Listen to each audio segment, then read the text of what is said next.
So where did you get the inspirational template for that culture book? Good question. There are, I'd love to say that it was my idea and it wasn't.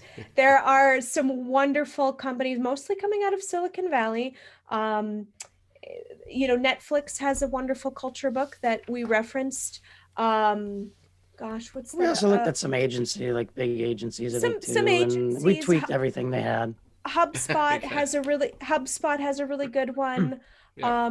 GitHub, you mentioned GitHub. They have a very extensive Yeah, they would. employee culture book. And what I like about theirs is actually it's part culture book, part employee manual. And that's actually something that I'm currently undertaking this year is to take our culture book and marry it with what would be more of a traditional employee handbook. So we're currently working on that.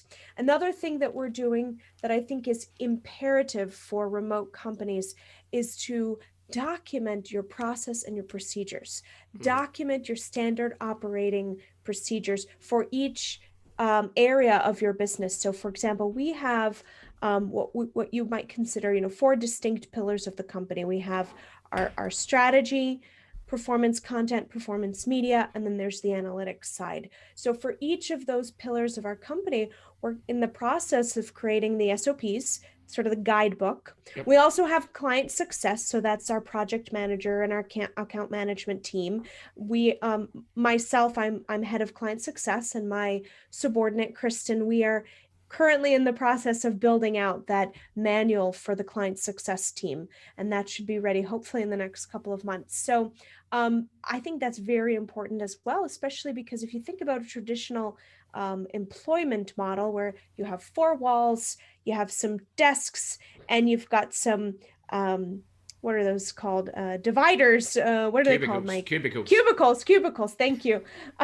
People learn via osmosis because you hear what your colleagues are saying, you hear what this certain person said here, and you go to meetings and so on and so forth.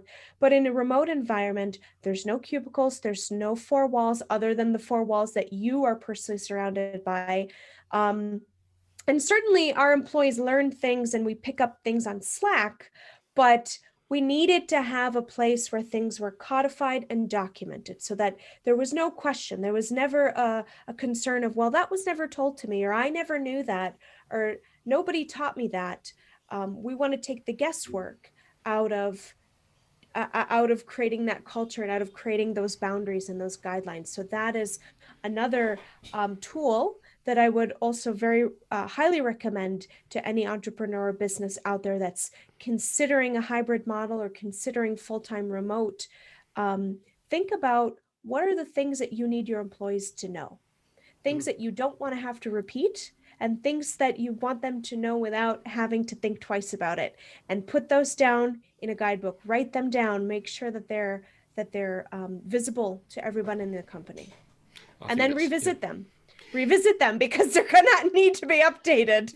Yeah, well, I think you've made a great point, and in talking to many entrepreneurs over the last 12 months, I've heard very much the same story as about documenting your procedures and process, because that leads you to and allows you to scale more easily, because you don't have to be repeating yourself, and you don't have to be customizing as you go on the fly.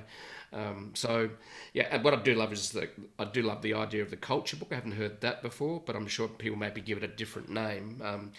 And GitHub is one of the, I suppose, the shining lights in terms of taking, documenting processes and standard operating procedures and putting them into a document. I think they're up to 8,000 or 9,000 pages, and it's a public document.